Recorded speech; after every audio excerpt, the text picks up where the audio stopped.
Margot is wearing the head of a bear. Willow is scaring the crows with a stare. Daphne is watching, for she is quite stuck. We will see how many leaves we can pluck. Isn't it sweet? When we are hungry, we'll find things to eat, stolen from sellers who shout in the street. Strawberries that dribble with juice in the heat. Ribbons all stream from a magic machine, powered by gypsies who look like a dream. Dark eyes revealing what they really mean. Don't you just love falling in love? Chin on your shoulder, I feel like a dove. The world of much older is covered in dust. Barefoot we stray. Hello and welcome to the second of the MSL Salons. Our topic today is Rock Fair and the Carnivalesque. My name is Rosanna Lowe and I'm a writer and a story collector. And at the moment I have a commission from MSL Projects to research and develop a folk musical that has some kind of link to the America Ground. And Margaret from MSL Projects mentioned that there had been a huge fair in Hastings for hundreds of years. It ran from medieval times to the 1860s, when it was banned for bawdiness and debauchery. So my ears pricked up at that point because I've been really interested in fairs and circuses for a long time, but particularly fairs actually, because in my own life, growing up in a small town in Warwickshire, the fair was literally kind of the main thing of the year. We'd have a travelling fair in July and that came from outside a fun fair, and also a carnival where a carnival queen was crowned, and that was literally like our prom. It was like a big deal who you went to the fair with. And there was a sort of excitement and electricity in the air with the fair, but there was also a sort of danger in it as well, and some very strange things happened in my life, my sort of teenage life, to do with the fair. There were some kids from my sister's class who were hit by lightning, and I think at least one of them died, and there was a kind of there was a racist murder, and somebody from my class at school was involved in that. So there was this sort of very heady mix of excitement mixed in with alcohol and candy floss and kind of danger and electricity, and all sorts of feelings were high at the fair. So when I heard that there was this fair in Hastings, I was really, really interested. I am just going to acknowledge as well that, I want to acknowledge that today a lot of people have been at Black Lives Matters protests, and to mention the fact that obviously for a lot of people, we're about to talk about specific aspects of English history and English folk and English culture, which is of course not exclusively white, but the trajectory that we're on at the moment, and the reason for a lot of these protests, is that a lot of history for many people and culture has been erased and made invisible or ignored. And the fair, kind of interestingly, is a place, I think, of the travelling fair is a place of greater diversity. It brought lots of different people together. But for that reason, it was seen as exciting for some and was seen as dangerous by other people. We've got an image here, which is a historical image of the Rock Fair when it was held on the America Ground. It moved around a little bit. It's called the Rock Fair because it was originally held by where the big white rock was that stuck out into the sea, which was eventually blown up so that Queen Victoria could get past in her carriage. But I had never heard of Rock Fair, and a lot of people in Hastings, I think, wouldn't have heard of Rock Fair. But thanks to Steve Peake, we have a fantastically researched article. Steve Peake is a local historian, and he has written a wonderful article about the historical fairs in Hastings. There were 3 fairs in Hastings. There was a winter fair, a Whitsun fair, which was the one where they had kind of the May Queen, and there was the Rock Fair in July, and the Rock Fair was the biggest of the fairs. It fell between the Mackerel fishing season and the main harvest. So it was partly an agricultural fair. And one of the things that I found quite interesting in the history, we're looking specifically at two historical periods. One of the things I thought was interesting was that in Elizabethan times, in 1582, one of those fairs, the Winter Fair, was banned because of the plague. So people were dealing with kind of sickness and illness and loss and all of those sorts of things. And they also had this fair that represented both kind of economic possibilities and entertainment taken away in that year. And that seemed very interesting to me because it related in some ways to our current situation with the global pandemic and the fact that, for example, people couldn't celebrate Jack in the Green in a normal way in the streets this year. So I thought that was interesting. In fact, there wasn't much plague in Hastings, but there was in London and Rye, and people were worried about it coming in that way. So that's one of the periods we're looking at, is the Elizabethan period. The other period we're looking at is Victorian times. And in Victorian times, Hastings Rock Fair, the Rock Fair became incredibly controversial, and it was blamed for all sorts of things, where people sort of looked back at it with great nostalgia and said, oh, you know, in the past everybody used to come in their best and it was a family event, and now it's suddenly become an event for the hoi polloi and it's about debauchery and drinking and gambling. So eventually all of the fairs were banned in Hastings under kind of Victorian morality, and that was also something that influenced fairs all over the country. They actually kind of speak, when you look at newspaper articles from the time, they speak as if it's almost like a plague, and particularly a plague that corrupted the youth. I think basically kind of people got a little bit merry and headed off to the bushes. I think that's what they mean by these newspaper articles about how it corrupted the youth. And of course, those Victorian fairs ran at the kind of the height of the British Empire. And so the fairs were bringing in produce and people and animals from all sorts of different countries. And there's, of course, a kind of a whole controversy about that. But one of the things that we do think probably came to Hastings Fair was Wombwell's Menagerie, and Wombwell's Menagerie was a little bit like a British version of Barnum, and they brought kind of lions and tigers and elephants and other animals to travelling fairs all around the country, and so we imagine that it might have come to Rock Fair as well. Now I'm going to introduce my first guest now, who is Julie.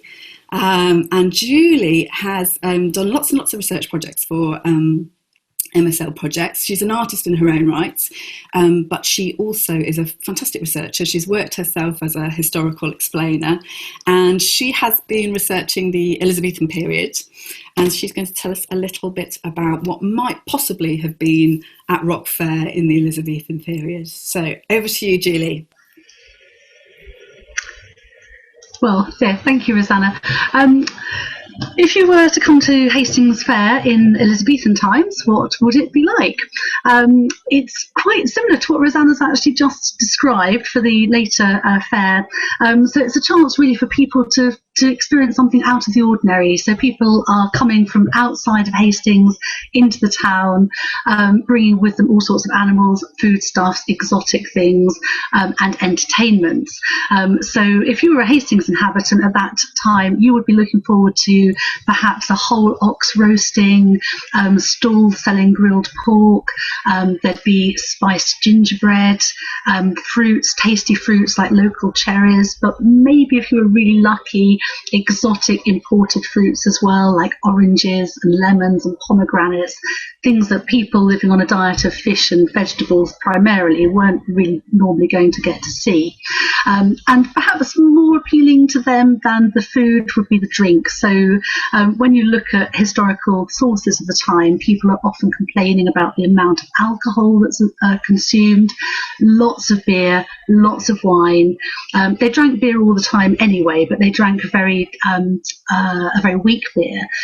What they would be drinking at fairs would be a lot stronger, and you only have to look at a handful of paintings of the time of fairs to see men throwing up in the corner. Well, actually not just men, but women as well. wives lifting up their husbands and trying to get them home as they stagger against each other, and children dragging on the coattails of their fathers. So drunkenness was a huge problem, and the resulting behaviour as a result of drinking too much.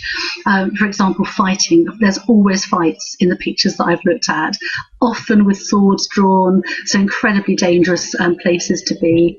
They would do drinking games as well, so they would put things like lit objects into alcohol and then down it in one and gamble on whether people could actually do this or not without setting fire to themselves.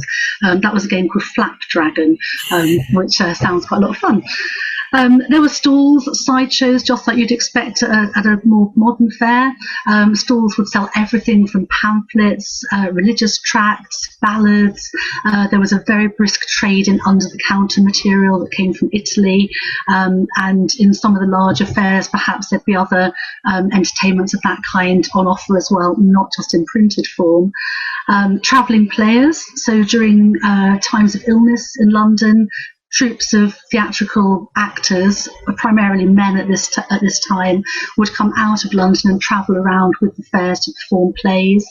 They complained a lot about acrobats, jugglers, dancers and other exotic entertainers who were taking their trade away at the same fairs. So there was no shortage of things to actually watch and be entertained by. The Elizabethans were also very competitive, so they engaged in sports, wrestling, archery. You see in a lot of pictures archery posts set up, which are very small things about this wide. They have a target in the centre of that, so not like a round target that we might have today, but a very small target that they're aiming at. And you sometimes see people sitting right alongside it. It looks incredibly dangerous to be there with people firing arrows at this target that looks hard to hit. They had a lot of practice at archery because it was still on the statute books that everyone had to practice every week. So presumably they were better, but perhaps not so much after all that drinking. That would have been a bit dangerous. There were sleight of hand tricksters, so you had to really watch your wallet. They were all the same games that you might know today, with peas under cups, etc. A very popular Tudor version of this was called Fast and Loose, which was a belt. The trickster had a way of folding it, so it looked like it was pinned to the table, and you had to gamble on whether it was really fast or really loose, and more often than not, you'd lose your money that way. They played card games, board games. Trumps was invented during the Tudor period, so the game that we still know today, the card game. And they might do fortune telling as well, but using normal playing cards. Tarot cards were used for a game called Tarocco, which was very popular at the time, but that was a game, and our standard playing cards were for fortune telling. There was, of course, lots of dancing, lots of couples dancing, circle dances that could get very rowdy. If anyone's ever been at a Tudor reenactment and taken part in a farandole, you will know that if you don't hold on to your partner, both in front and behind you, you are going to get trampled. So that's an incredibly dangerous kind of dance as well, if it's with hundreds of people involved. The music that accompanied the dancing would be drums, tables, pipes, rattles, trumpets, very loud instruments, probably quite useful to compensate for all the other noises of people and animals that were roaming around. So there might be herds of pigs, flocks of geese, a lot of animal noise. They also played games that we are familiar with today, like bowls, lawn bowls, a game called Pell Mell, which is like an early form of croquet. So they sound a bit more sedate, but again, you've got a heavy mallet in your hand. If you don't like your opponent, that probably could have got a bit nasty as well. And they are renowned for being quite violent in the games they played. So as today, football was incredibly popular. They played football using the inflated bladder of an animal. They were normally slaughtered in November, so I don't know how long those footballs would have lasted, or whether they could still have been playing that in July of the deterioration. But football had no rules like it has today. So football was played across villages, quite literally. You could be 3 miles apart from your opponent's team. The purpose of the game was to grab hold of the ball and get it to your own village and keep hold of it. So very, very difficult to referee. And accidents did result because of this. It was banned actually in 1540, but it was obviously still being played. And I just want to leave you with this quote. This is Philip Stubbs writing in 1583 about football. Sometimes their necks are broken, sometimes their backs, sometimes their legs, sometimes their arms, sometimes one part is thrust out of joint, sometimes the noses gush out with blood. So I think that gives you a bit of a flavour of what to expect at an Elizabethan fair. Lots of fun. Fun fair. Thanks, Julie. That was brilliant. And also just goes to show, all this stuff, the kind of Victorian morality aspect of it, that it was all so wonderful in the past. Not then anyway. The rampant debauchery and the fighting has long been part of that tradition. Yeah. Yeah, great. So thank you very much for that, Julie. The next guest we are very lucky to have is Steve Rood, and I will just give a little introduction to Steve. And Steve, if you could please correct me or add anything else you'd like to have said about yourself. Steve is a legend of the folk song and folklore culture. He is the creator of the Rood Folk Song Index, which is a database of songs. It's a really fantastic resource for anybody who's interested in researching English folk song. And he's also an author. I've got some of his wonderful books. There's a fantastic one on the English year called The English Year from May Day to Mischief Night, and it's all about different English customs and festivals. And Steve also won the Folklore Society Award for the Penguin Guide to Superstitions of Britain and Ireland. So he has many, many things that he could tell us about folk song and in relation to fairs as well. Steve, what could you tell us about the traditions of fairs in England and how that might relate to Rock Fair? Well, can I just say something first, that my surname is Roud? Oh, I've mispronounced it. I'm so sorry. That's all right. Everybody does it. I'm so sorry. It is indeed rude of me. Roud. Everybody does it. Right.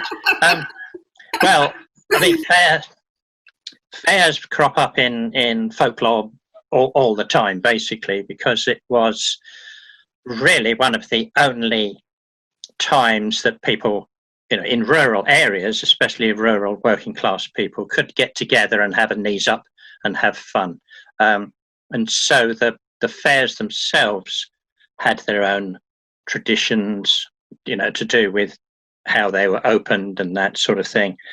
But, people went there to sing and dance and, as we just heard, enjoy themselves in every way possible. So, all of folklore would be there, basically. One of the things I had an interesting conversation with you on the phone as well. Both I and the other two folk duos that I've been working with, Luna Tractors and Rockarakubi, were really interested in the song Horn Fair. And we talked a little bit about fair traditions that used horns. And you had two examples, I think, in the book. I know one was a local one, can you tell us a bit about those, because that might shed some light for us as well on that particular folk song?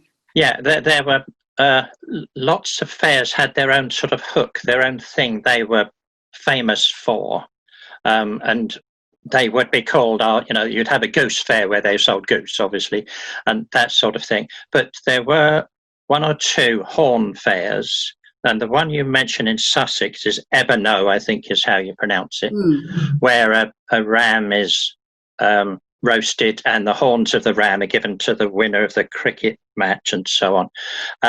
But more famous than Ebenow was one in Charlton in Kent, where the horn aspect was the thing that everybody latched onto. And horns in folklore are very dodgy, in that to wear the horns means that you have been cuckolded or cuckolded. In other words, your wife, normally your wife, has been unfaithful to you. So this is extremely funny in folklore. And as you probably know, to put your horns up like that is a very rude gesture to make to somebody. I mean, it's much worse than a proper V sign. And at the Horn Fair in Charlton, everybody went to the fair cross-dressed, the women dressed as men, the men dressed as women. They all wore horns. Even the gingerbread men had little horns on them. And the running joke for the whole fair was sex and adultery and so on. Now, we don't know if this happened at Ebeno. Just because it's called the Horn Fair doesn't mean that they did this as well. But I hope they did, because it's more fun than playing cricket, put it that way. Yeah, it sounds all right. Old Bacchanalia, absolutely Yes. fascinating stuff. And do you have any idea of, for example, the Charlton? It sounds very old. Have you got any idea of how far that back? Well, it was a medieval fair, so it had a charter that allowed it to be held. But the reason why the horns came in is because it was on St. Luke's Day. And St. Luke is always portrayed in religious portraiture as having an ox with horns in the picture. So horns are the symbol of St. Luke. Okay.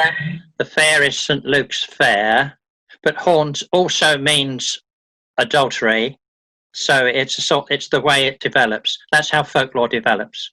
Yes. Do you feel that it's ever sort of associated with? I don't know why I'm having to give myself horns to do that, but do you ever feel like it's to do with kind of fertility as well, or kind of? No. No, there's that was a very clear no. No evidence that it's actually fertility. It's just sex. If you see the difference. They're Yes. surely somehow linked. But I've seen different. It's interesting because in Jack in the Green, you see people sometimes with the ram's horns and sometimes with we'll call it like stag-like antler-y sort of horns as well. Yeah. And in the Charlton Fair, were people wearing ox horns, or were they wearing, what kind of horns were they, or was it just any old horn? Any old horns. Any old horn. Yes. Just general horniness. All around general horniness. That's right. That's great.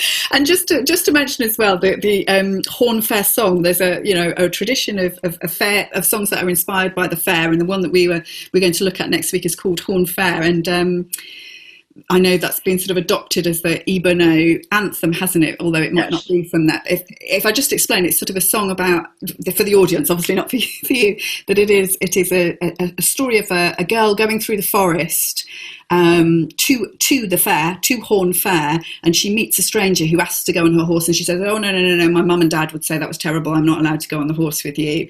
But then he does go on the horse with her, and they arrive at the fair with horns, but they're filigree horns. It talks about them being filigree, and I'm just really interested to know, actually, Steve, what your kind of interpretation of the lyrics of that song might be. If you look at it carefully, I mean, most songs about fairs, and there are dozens in the folk tradition, are about what happened on the way to the fair. Yes. Or what happened on the way back from the fair. Yeah. And most of the time it is an amorous encounter of some sort. And this one, you can read into it, riding the grey mare can be a metaphor. But if you look at, as far as I know, they still sing this verse. The last verse talks about cockles. Oh, I haven't read that version. Right. I haven't read the version of cockles. The version that I know, which was collected in the 1950s by a friend of mine, says about cockles, and people think it's, warming the cockles of your heart, that sort of stuff. But no, it's a reference to cuckolding. Right. So again, it is the same metaphor, the same imagery of horns being erotic. So yeah, that's Of course, 40%. with those sort of older songs, people were travelling through the woods, weren't they, to get to these? I mean, we were in a much more wooded country then. Is that right to say? Well, certainly, yes. Sussex still is one of the most wooded counties in the country. But remember that the folk songs that we know today are mostly 19th century. Don't get carried away that any folk song is thousands of years old. Most of them aren't. And the Horn Fair song that we know of, I don't know of any version before the 19th century.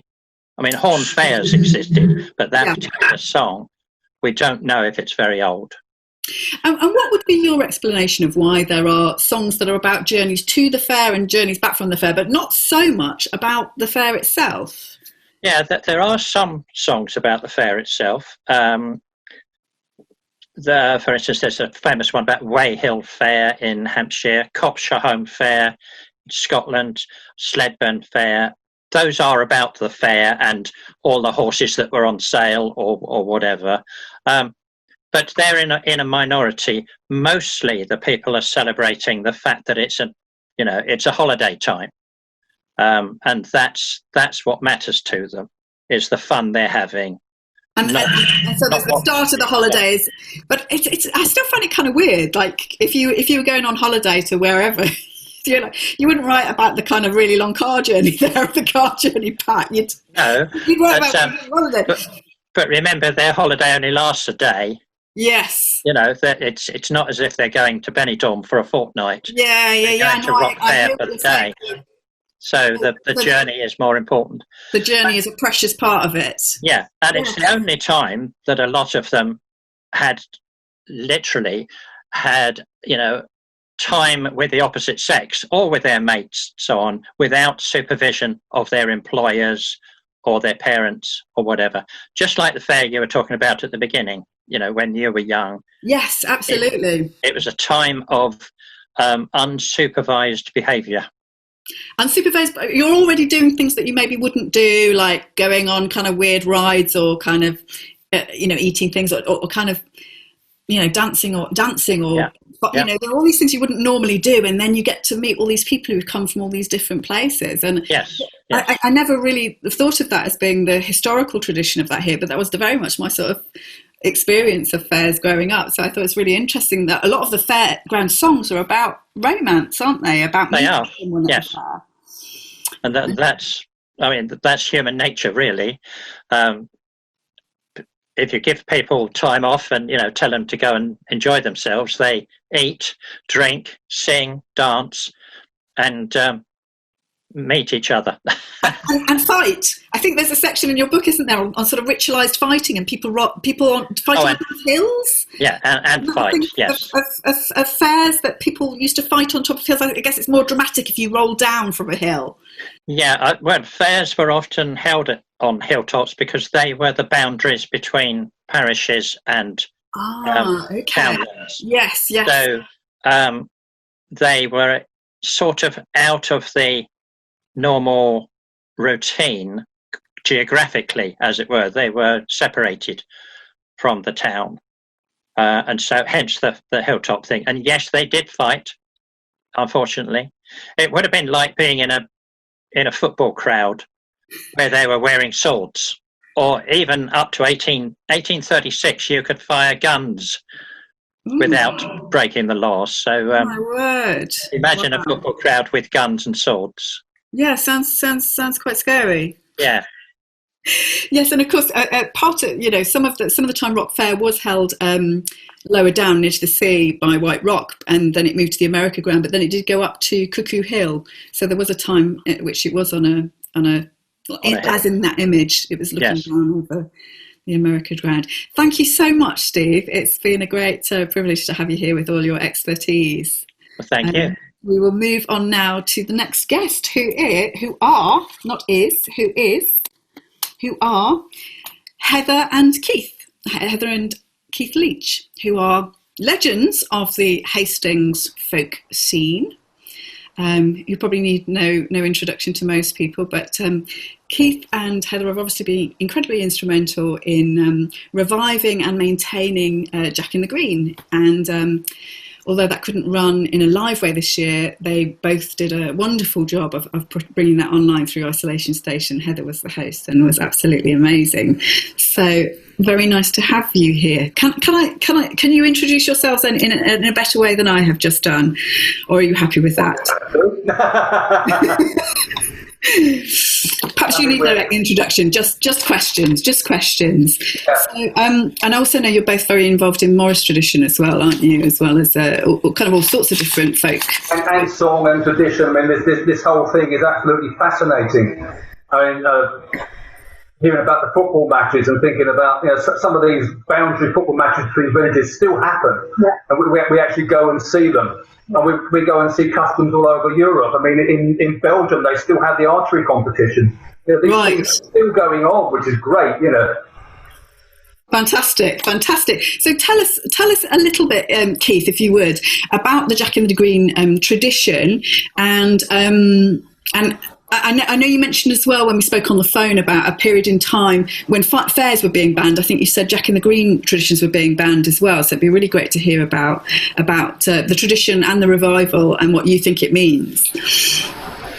Well, the Jack in the Green tradition, actually, the first Jacks in the Green go back to, I think it's 1780, and the first one was seen in Crystal Palace. It's very much an urban tradition. It was brought about by the chimney sweep. And it's a continuation of the May Garland at the Whitsun fairs, at the May fairs, which happened all over the country. They used to have garland competitions, and these garland competitions still happen. But the various guilds in London started going out with their garlands, and they started competing with each other, and these garlands were getting bigger and bigger and bigger. And the biggest garlands were the milkmaids, who went out with loads of silver and greenery and flowers, initially on their heads, on their hats, but in fact Heather wears a hat with silver on it, with Jack in the Green. But eventually that got so big that they started carrying it around on a cart. And then the chimney sweeps built a garland that was so big you had to get inside it and dance it. And that was the beginning of the Jack in the Green. So it was actually a chimney sweep, definitely an urban tradition. It came down from London, and it appeared in Hastings when the new town of St Leonard was built. And it was brought down by a chimney sweep from London called Charles Lee, and the Lee family who lived around the back of what's now the Masonic Hall, with the chimney sweeps of St Leonard's, and they brought it into the town. Great. And why do you think I think you mentioned that the same sort of time that fairs were being banned around the country, the Jack in the Green celebrations were banned as well. What do you think made people ban Jack in the Green? What was the controversy about that? We get these ups and downs in society, and we can recognise them in the 20th century as well. And in the late 19th century, the Victorians were very Victorian. They were very prim and proper, and there were all sorts of things that had been going on for years that they did not like, that they did not want. And so they tried to reinvent England.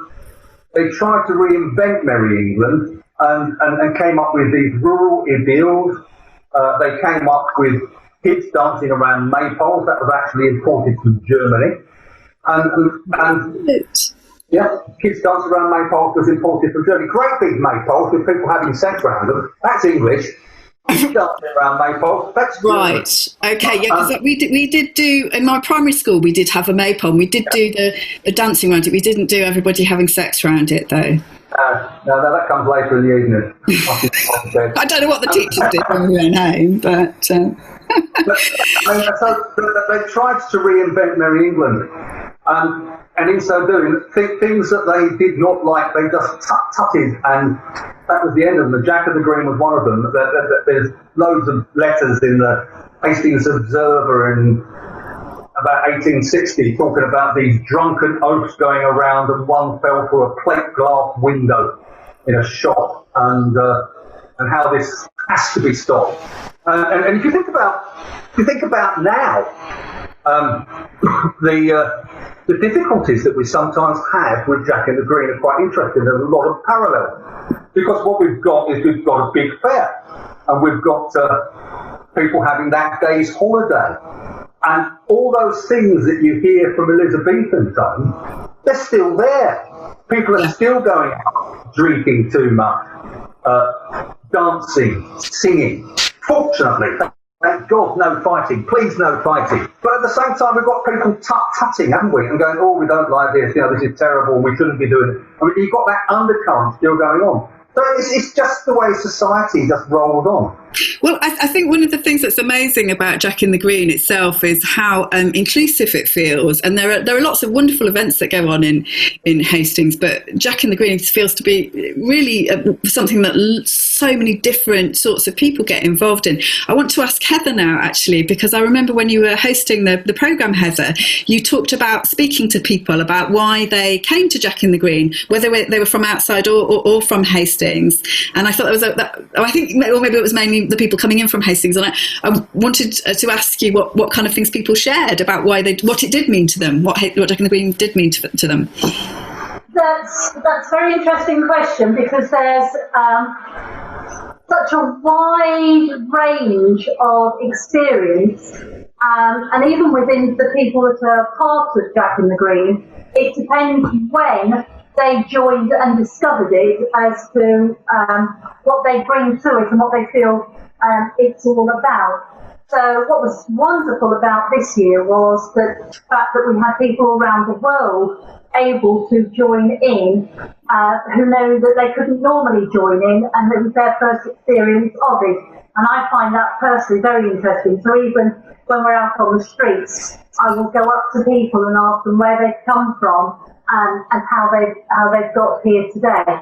So recently I've been talking to bikers on the hill, and you think that normally Hastings has the bikers come in, and they've come in for one event, and they've ended up coming to another event coincidentally because they've been seeing the Jack in the Green, even though they've come with the bikers with one group. Obviously we've got people who are day trippers, we get a lot of people who have it from hearsay rather, that say, oh, well, my friend said, my mother said, and there's so many family groups that get together to organise themselves. And I think that's probably similar to everything you've been saying about people going together to the fair, that those in isolation are more likely to be having the pairings. But if you're in a group going together, it's that social thing. So families all have their rituals of what they do, and they all, some people have picnics, some people watch only from a particular position where the procession goes by, other people get themselves a tent and camp out and picnic all day on the West Hill.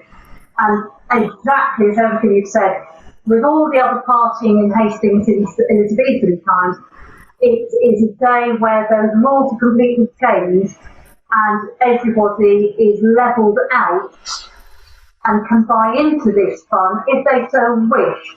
But obviously, as Peter's just reminded us, there are some people that prefer not to have the rules taken away, even for a day. Yeah. They want them to stay the same. And Yeah, and that's incredibly relevant to kind of the whole of the history of those kind of people celebrations, or those kind of open air celebrations like the fair.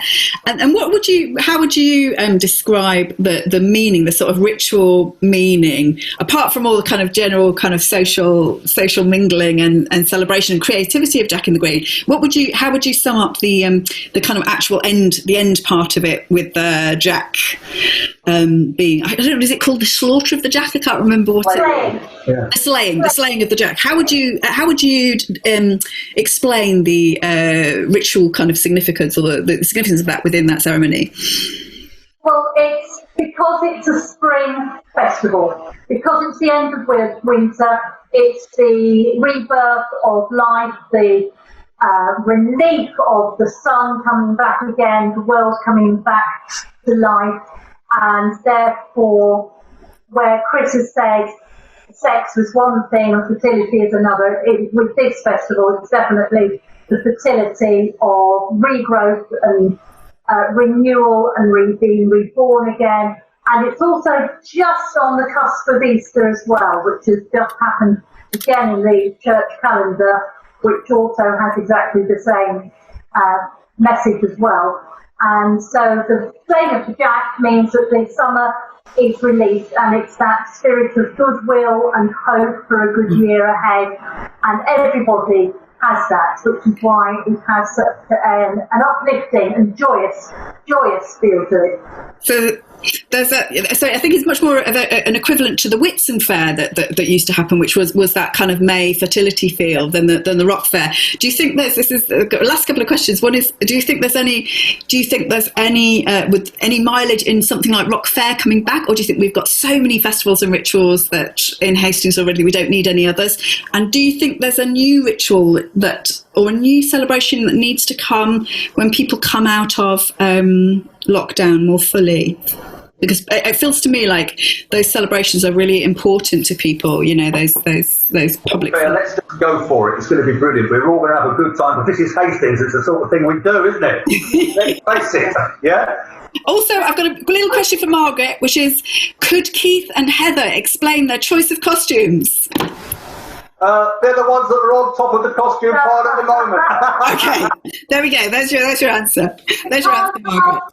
Thank you so much, Keith and Heather, and for everything. Also tied in with the America ground. For folk in Hastings. Okay, our next guest is Claire Lecouteur. I hope I'm doing really badly at pronouncing people's names today, so I think I should just maybe say their first names. Claire is one half of the Broken Folk duo Lunar Tractors, and they will be back next week on one of these salons with some music. But Claire is a multidisciplinary artist and also tutors, is it the Royal College of Art? Have I got that right? Yep. At the Royal College of Art, and has done a doctorate in, I'm not sure, but it sounded very interesting, some sort of cultural studies. Can you explain to us what your PhD was about in relation and how it relates to this a little bit? Yes. I can. Good. And I will. Hi, everyone.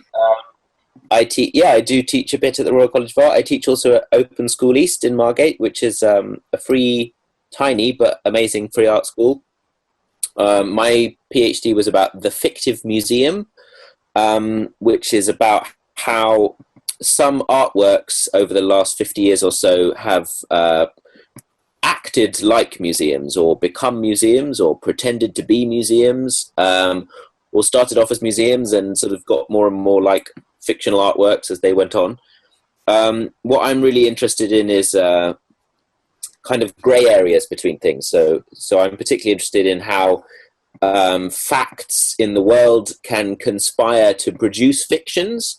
Folklore is one of the great things like that, especially theories of folklore, which read the facts and produce these beautiful stories about them, which, as Steve is well aware, don't paint a particularly historical picture, but are beautiful fictions. And I'm also interested in how fictions can create facts in the world. So I'm really interested in that movement. And I guess the way that this links with the Rock Fair particularly is how the Rock Fair always had that danger and license and drunkenness and fighting and gambling, but also historically had a family atmosphere as well during the day. So at night things got a bit scary, but in the day there were children running around and the local gentry sort of walked about and to see and be seen. Whereas as the Rock Fair was attempted, like the banning of the Rock Fair was attempted by the town council in the Victorian times, in the sort of 1850s, 1840s to 1860s kind of period. The interesting thing is that the story, the Rock Fair is no longer suitable for children, produced its outcome in a sense. I've just got a sign up saying my connection is unstable. Yes, a little moment of dramatic freeze there. Just okay. A tiny little moment of it. Yeah, you're doing it very well again.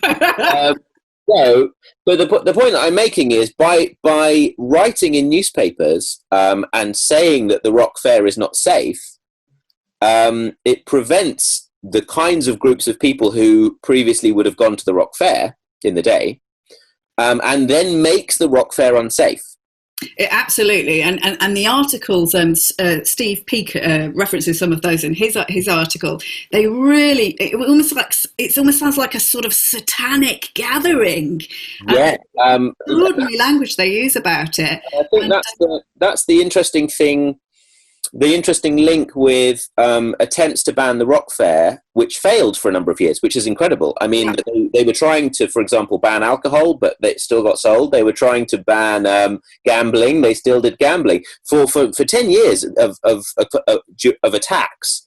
And the interesting thing about that is that the Rock Fair and many fairs were places where you could try to legislate it, but actually legislation and enforcement rely on people's complicity. So you would have to, if you've got a lot of hard-drinking working-class people who want a good time in a field, you're going to need a lot of people on horses to deal with them, you know? So in a way, it links very intensely to the kind of protests that are happening at the moment. And the kind of media attempts to paint peaceful protests as violent produces more violent protest. Yes, yeah. Very similar in that sense. So, and this is what I call fictive rather than fictional. Fictional is fictional, real is real still. But the interesting thing about fictive processes is how bending the truth or telling narratives about reality has the power to alter reality. Absolutely, yes. I think you explained it in a very beautiful, neat way, that the fictive was, you've got myth and you've got myth and fiction, and you've got history, and the fictive is the place in between where those two things where they interact and intersect and influence each other. You also talked about, sorry, did you want to say something else? I was just going to talk about Mikhail Bakhtin. Oh, okay. On the Carnivalesque, yes, which we have. I thought that I'm glad you've pronounced that, because I don't know how to. The Bakhtin was a Russian literary theorist working in the 40s. He had a very terrible time in Russia, as you can imagine. And he didn't. The Communist Party. He was a Marxist, but not a good enough Marxist for the Communist Party. And so they exiled him for being too subtle, I guess. And then he got picked up by some American literary theorists in the 1960s, particularly Julia Kristeva, who wrote an introduction to one of his books and so on. But I thought I would read a very, very brief translation of a part of Bakhtin's writing about the Carnivalesque, because I think it links together things that Steve... Right. I mean, and in fact, if it's from he speaks on the Carnivalesque, that's why I titled this session And it also links with what the leeches and Agar leeches were talking about. So I'll read this very brief thing. Brilliant, thank you. So Bakhtin is talking about medieval fairs, and he's talking about medieval carnival celebrations, and saying, so this is a little bit that he says, the suspension of all hierarchical precedents during carnival time was of particular significance. Rank was especially evident during official feasts. Everyone was expected to appear in the full regalia of his calling. I'll add a note here that in medieval times, the caste of society you were dictated what colours you could wear. You know, it was extremely regimented. Everyone was expected to appear in that way, and to take the place, so literally where you could stand in church or where you could stand on the street or whatever, corresponding to his position. It was a consecration of inequality. On the contrary, all were considered equal during Carnival. Here in the town square, a special form of free and familiar contact reigned among people who were usually divided by the barriers of caste, property, profession, and age. And I will add, of course, gender. The hierarchical background and the extreme corporative and caste divisions, corporative, he means bodily divisions, of medieval social order were exceptionally strong. Therefore, such free, familiar contacts were deeply felt and formed an essential element of the carnival spirit. People were, so to speak, reborn for new, purely human relations. These truly human relations were not only a fruit of imagination or abstract thought, they were experienced. The utopian ideal and the realistic merged in this carnival experience, unique of its kind. And I think something that's really important to put there is, when these fairs were eventually suppressed during Victorian times, those divisions were being reinscribed as hard as we possibly could, as part of a kind of an intensified colonialism. So,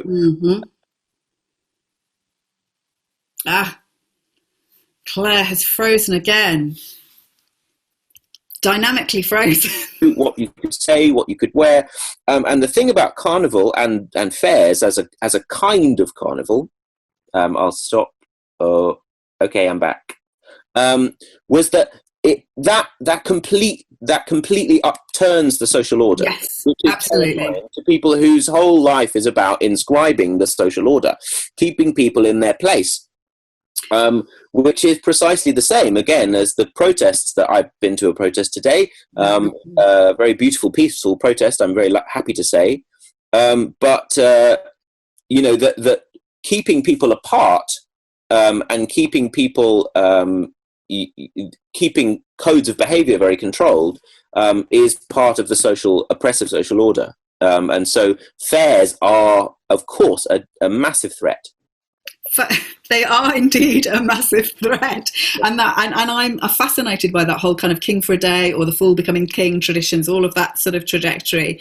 And also I'm really interested in the way that intersects with illness, how the plague or COVID, that throws, not in a celebratory way, but that throws the social order to some extent up in the air. And I think not that's entirely, because some things follow it still, but it makes different jobs important. It makes suddenly the rug is pulled out from some people's feet, and so that whole world turned upside down, which literally happens on the fair in the fairground rise, is so relevant to the thing. Which is, of course, an ancient medieval and possibly pre-medieval, certainly pre-medieval image of the involution or inversion of things. So people who are usually beggars get venerated, and priests get mocked. And I guess that's the interesting thing about what Bakhtin is writing about, because he believes that, or according to his view of history, that mocking, humour, the grotesque and the absurd were part of the sacred. Yes. Before the kind of hierarchical, controlled sacred of, for example, the Christian Church or similar institutions.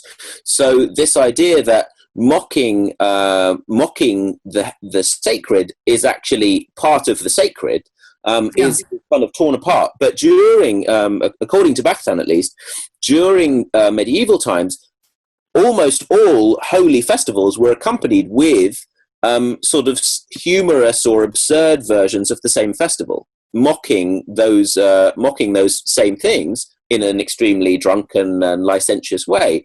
So all of what the Saturnalia are as well, I think, in classical times, I think. Yeah, and so the interesting thing. So, for example, Halloween and All Saints' Day. Good. Yes.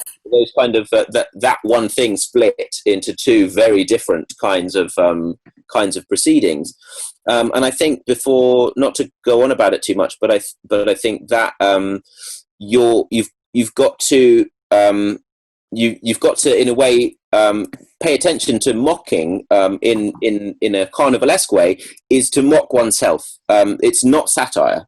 It's not mocking something as a way of attacking it or putting it down and separating yourself from it. Bakhtin takes pains to stress that the kind of carnivalesque humour is a humour of ourselves. We're mocking ourselves. So for example, in there's still some detestable festivities in Holland, I think, or though it could be Belgium, where people were parading with big figures of horrifying stereotypes of Jewish people. And that is a kind of that is not the carnivalesque. The kind of, it's like Jim Davidson humor which is all too recent, of mocking people who are vulnerable is not the Carnivalesque. Yeah. Carnivalesque is mocking authority. Well, it reminds me of the Buffon tradition, where it is, in fact, the vulnerable who are the kind of dark clowns. It's a French tradition of mocking those in power. Anyway, thank you. We're going to move on to our next guest. Thank you so much, Dr. Claire. And we'll see you again next week with Carly from Lunar Tractors and with Rocco Rakubi. And we will move now to Chris Hare. I don't think I can mispronounce your surname, which is a good thing. And Chris is a local history expert, a local historian. He runs History People. I hope that's right, History People UK, and also does things with the Sussex Downs, Friends of Sussex Downs. They keep giving themselves a new name. They're Friends of the South Downs now. Okay, and he's also a folk singer, and I've participated a little bit in some of Chris's singing projects, huge, wonderful community singing projects where you learn folk songs, and Chris also talks about the history of those songs and the history of the area and the landscape in a really brilliant and beautiful and inspiring way. So Chris, I don't know if there's anything particularly you want to pick up on. I know you've got a vast knowledge of Sussex. I know it's been so interesting. Sussex dialect. Is there anything particular you would like to speak about? Well, it's so interesting hearing everyone else, really. And I think this idea of something that exists between fact and fiction, because if you think of all the controversies we've had in the last 6 months, Black Lives Matter, COVID-19, Brexit, even though it's happening now, you won't get everyone to agree what's happening. You'll get them to agree certain salient points, and then you've got all this interpretation that people put on it. And of course, if that's true about the present, it's even more true about the past. So you'll never know what really happened, because what really happened was different for different people at that time. And a lot of talk as well, everyone's been saying about the nature of fairs, the nature of festivals. And I think what you had in rural England, pre-industrial England, and probably all pre-industrial countries, you had these safety valves. That you did have this class system. You did have a large group of people who were working very long hours for very little money, but somehow that system generally was kept going by allowing safety valves where people could go out and behave in an uproarious and riotous manner, but only on one day.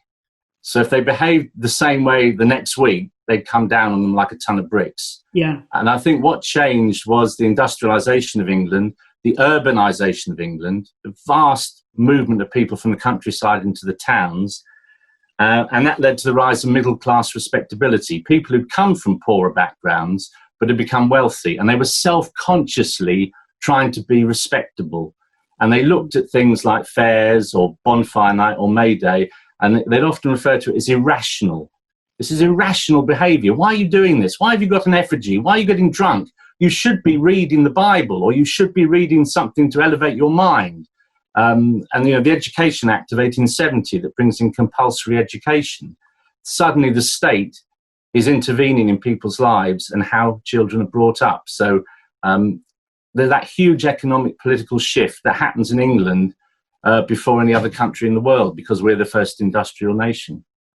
Yeah, great. And I think that's really interesting, the use of the word irrational, because I keep coming back to the Bacchae, the play The Bacchae, and the interplay, that idea you get in Nietzsche with the difference between the Apollonian, which is like the ordered and the civilized, and the Dionysian, which is kind of the wild and the natural and everything turned upside down, which is the world of the irrational. And Apollo is the rational and Dionysus is the irrational. So that's an interesting use of word, that people would call these kind of celebrations irrational.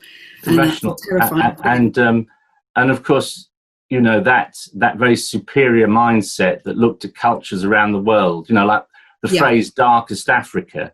And then, of course, you get the book In Darkest London, we've got uncivilized people in London. And so this whole Victorian idea that they were improving the whole world. They were getting rid of irrational behavior, and they were going to bring in education, and everyone would be utterly transformed. But the trouble is then, you get rid of the safety valves, and you get rid of the safety valves, those needs for change burst through, but they burst through unpredictably. Yeah, I think that's a brilliant description of something like the fair or Jack in the Green as a release, a sort of massive release of kind of energy, and that can be a very positive thing, or it can be a kind of edgy, dangerous thing. But if people don't have it, those same sort of like feelings and energies and need to do those to turn the world upside down or to express or to release are pent up and are going to release themselves in a different way if not through the that's right. I think the other, of course, issue is with industrialisation, urbanisation, you get a huge increase in the population of England. You know, so for centuries, the population of England was 2 and 3 million. And then in the Victorian times, it's 20, 30 million. So you have a fair with 500 people, and then you have a fair with 3,000. The chance of rowdiness increases exponentially. Of course. And you know, take most of the towns in Sussex. I think I'm right in saying in the 17th century, there wasn't a town in Sussex with a population more than 2,000. But by the time Rock Fairs banned in the 1860s, I would guess the population of Hastings was around 40,000, 30,000. Certainly Worthing had increased from 500 to about 15,000. So huge, suddenly more people, more chance for disorder. Yeah. And can you? It was so interesting when you were telling me about Hastings dialect being actually like I was going to do as part of my research. I wanted to look at Sussex dialect, but I hadn't realised that you pointed out that Hastings dialect was really very different and in a kind of world of its own. Yeah, it definitely seemed to be. I mean, you know, when people often talk when they about Sussex dialect or Sussex folk songs, Devon dialect, Devon folk songs, but actually. They tended to be much smaller than that. Things didn't conform to county boundaries. And people who did studies on the Sussex accent and dialect, when it was still widely spoken, quickly came to the conclusion there was definitely a distinctive West Sussex accent, a distinctive East Sussex, but Hastings was completely different. It was something that the origin of the people of Hastings must have been different to other parts of the county, and that's why it was so different. And I think Hastings and its traditions, it really, you know, it was a law unto itself. Even in the 18th century, the mob in Hastings often took control of a situation. Like if the price of bread was too high, you'd get bread riots and forcing the price down. And I think probably it wasn't until the introduction of county police forces in the mid-19th century that authority was even able to contemplate getting to grips with this sort of behaviour. So is that was Hastings unusually riotous? I think so. Other parts of Sussex, would you say? Years ago I did a big research project on bonfire night in Sussex, and of course everyone will know that Lewes and Battle still have big bonfire night celebrations, and they became very riotous and very confrontational with authority as the 19th century progressed. And Hastings had some pretty riotous nights. I think the most extraordinary was Rye, actually, just along the coast from you, where on one occasion the local people were so angry with the mayor that his yacht or personal boat was dragged out of the harbour and set on fire outside the town hall. Right. So, you know, that's pretty powerful mob. The mob expressing itself in opposition to authority. Yes, and I think did you mention you were doing a project on rough music, which is kind of like that has very much to do with that kind of community justice music to an audience. Yeah, because Steve was mentioning that earlier, wasn't it? He's doing a talk on rough music. In fact, if anyone goes to South Downs, Steve, sorry, I'm getting mixed up who it was that was doing the talk on rough music. Yeah, Steve was doing the talk. All right, my apologies. No, but it ties in very well because one of the projects I'm involved with is working with primary schools in West Sussex, and we're looking at oral history and traditions. And there's a website we've got called South Downs Generations, and if you go on there, there's a section all about rough music. And we've even got an interview I did about 25 years ago with a very old man who remembered rough music in his village. And what it basically was, if someone in the village had offended the community, and this would typically be some moral issue, perhaps violence by a husband towards the wife or violence of parents towards children, they would get rough music. And basically a group of people would turn up outside the house of this person when it was dark with disguise. Sometimes the disguise, they'd simply rub charcoal on their faces so they'd be harder to distinguish. And they'd walk along with old tin cans, milk churns, anything that made a noise, and bang it together really loudly, sometimes blowing horns, a really discordant, terrible noise. And that was a warning to the person to change their behaviour. And if they didn't change their behaviour, they'd come back a second time, but this time with an effigy of the person. So going back to what Claire was saying, you know, about this, they're not picking on the victim, they're picking on the, if you like, the assailant. And, you know, you haven't changed your behaviour, right, we'll make an effigy of you and then we'll burn it outside your house. Well, I guess it falls again into that because I'm not quite sure whether I think of that as kind of a righteous protest or actually massive bullying. Well, that's the trouble, isn't it? Yeah. Doesn't it? Because a moral judgment on somebody could... It's a moral judgment, and of course it could be wrong, couldn't it? It could be wrong. It depends where you stand, doesn't it? It depends the situation. Yeah. But what you can say is that if someone got rough music, for some reason, they had alienated their fellow villagers. Yeah. But of course, as you rightly say, on one hand, you could see it as a righteous action. On the other hand, it could just be intimidation of someone. Well, I think a whole theme that I'm trying to explore with this writing is that idea of the inner and the outer. You know, that you've got this community, and then the travelling fair comes in, and those two worlds merge. And I guess that the rough music thing is a way maybe of saying you don't belong in our community, but maybe or that behaviour doesn't belong in this community. And these communities were, you know, I think someone said earlier, I think that was Claire, wasn't it, about you know, medieval times, there were rules about what colour clothes you wore, where you sat in the church. And what it's easy for us to forget is that you only have to go back 3 or 4 generations, and the class system was so solid in place. And it was so solid that even people at the bottom end of the class system would support it. And they would actually be resentful of people who were coming in to try and reform. Yeah. And when we lived down in Devon for a few years, I read about what were called the Devon Hangers. There were these people who had this like Parkinson's disease. And someone came in from London and looked into it, and he realised that the cider was poisoning them, not because of the apples, but because of the lead in the cider presses. And yet, when he tried to convince villagers that this was happening, they all sort of turned on him, you know. This person coming from outside telling us about our cider. So there's always two sides to it. And the thing about traditional society is that it's very, very conservative. Yes. Everything has its place. Everything has its order. And anything that seems to disrupt that is resented. Yes, Julie gave me that as a warning. I suggested something that might happen in this folk musical, and she went, no, Rosanna, nobody would ever have done that in Elizabethan times. No, what about the people who broke the rules? They hardly ever did. No. I mean, a really great example, Rosanna, of this is when the Salvation Army started their missionary campaign.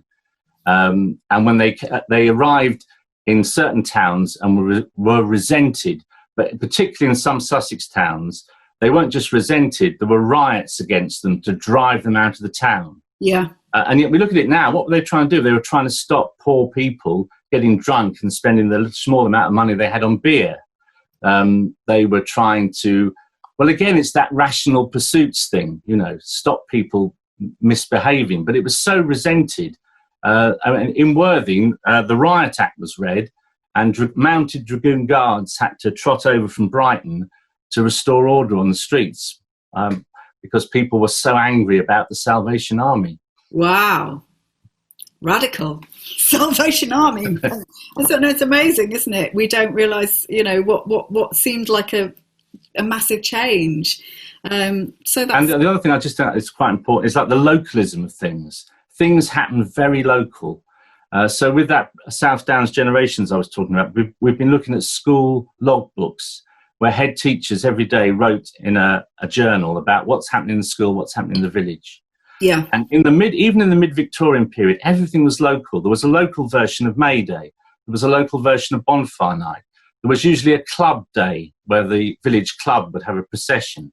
And it's really only when you get to the early 20th century that schools start to promote, I suppose, nationalism or an idea of the empire. And you have Empire Day. So instead of children going out on May Day collecting flowers for garlands, they're marching around the schoolyard saluting the Union Jack. Right. That's surprisingly recent, really. Yeah. Even in the mid-Victorian period, people didn't really have a nationalism. They had a local affinity, a local patriotism, but not anything much bigger. And that's very interesting.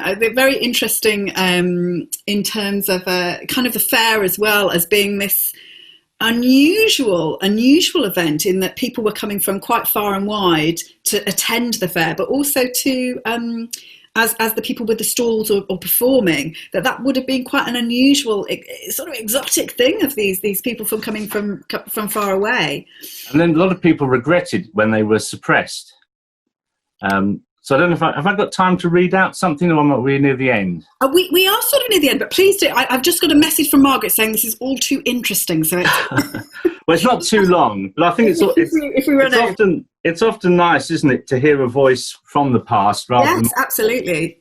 So this is a man who wrote a weekly column in the Worthing Gazette, and this is actually at the time of those Salvation Army riots, and he's regretting how things are changing.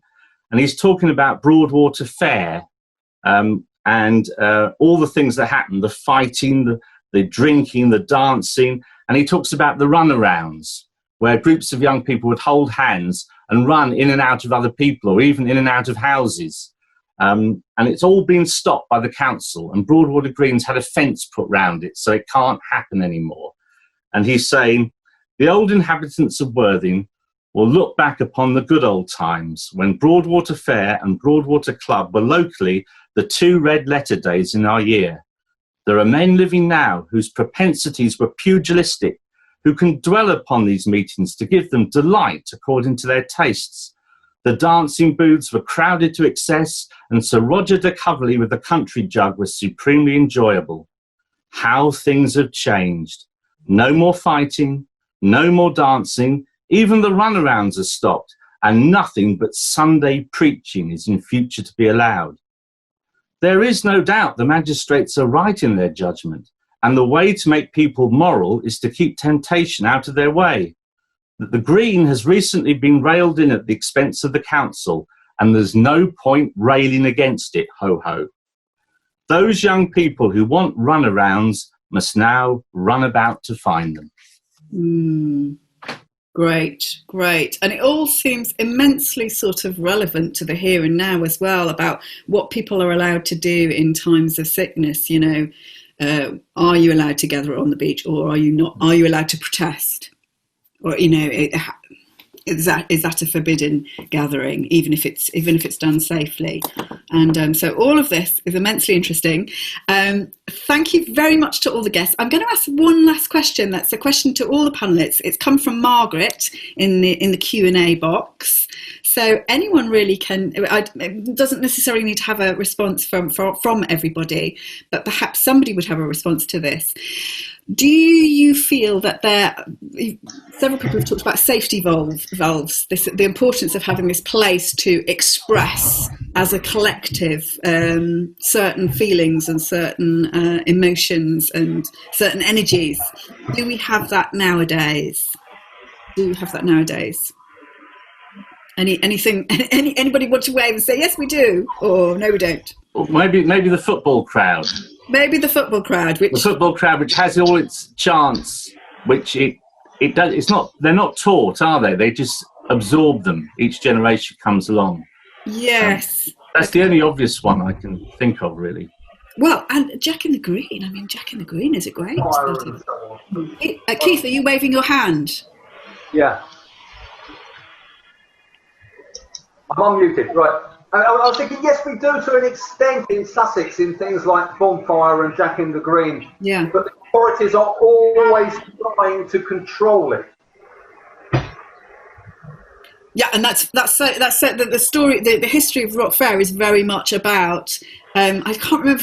Julie may correct me on this. Are they actually? Is it actually called the Council, Hastings Council, who shut it down? It's the Corporation, Hastings Corporation. Sounds like out of a dystopian novel, doesn't it? The corporation shuts down the people's pleasure.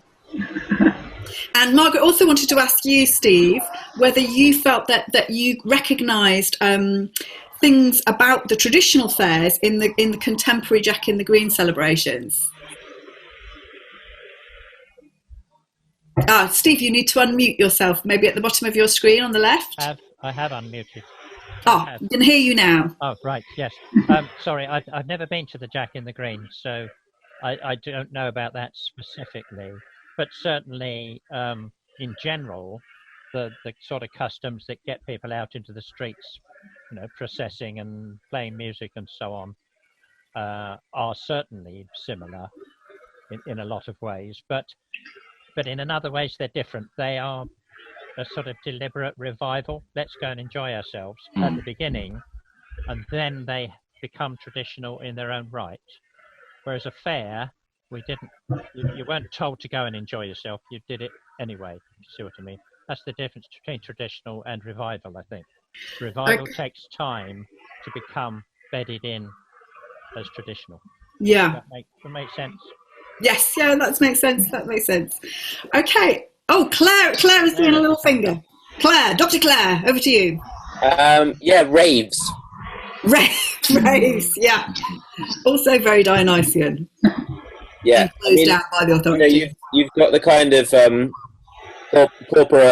corporate sanctioned clubbing culture, which is sort of like a fake rave, but then there are raves are really self-organized, nobody's in charge, licentious, lots of sex and drugs and stuff, and also a great kind of community feeling. So. Brilliant example. So no need for Rock Fair anymore. We'll have a rock rave instead. Okay, thank you so much to all of the guests. It's been brilliant. Thank you so much for saying yes to coming to this. I didn't know that everybody would say yes, but I'm absolutely delighted that you have done. And to say a couple of things. Part of the fee for this is going to an organisation called Ollie's Future, which is raising awareness of mental health and suicide, and it's a very important kind of message for now, and a really important charity. And I don't know if anyone wants to add to that or not, or if that's okay. That's fine. Come to the Fair is the song that is opening and closing the this salon, and that is by Rocco Rakubi, and Rocco Rakubi and Luna Tractors will be playing next Sunday, or discussing their kind of musical findings in relation to the fair next Sunday. Two fantastic folk duos who I will be speaking to next Sunday as the third of the MSL Salon at 8. So please do come to some more of them, and thank you very much to the guests again. Thank you.